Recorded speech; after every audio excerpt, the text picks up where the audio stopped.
வீண் பண்ண வேண்டாமேன்னு சாப்பிட்றோம்.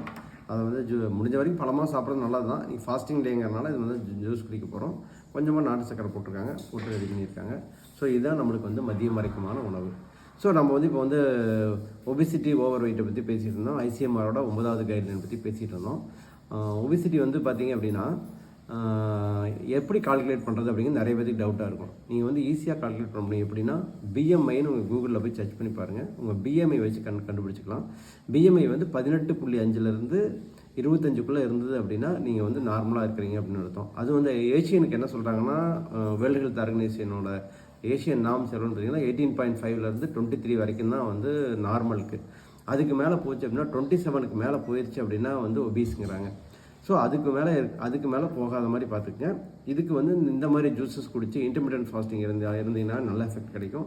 இன்னும் இதை பற்றி அடுத்தடுத்த தகவல்களை நம்ம அடுத்தடுத்த வீடியோஸில் பார்ப்போம். ஓகே.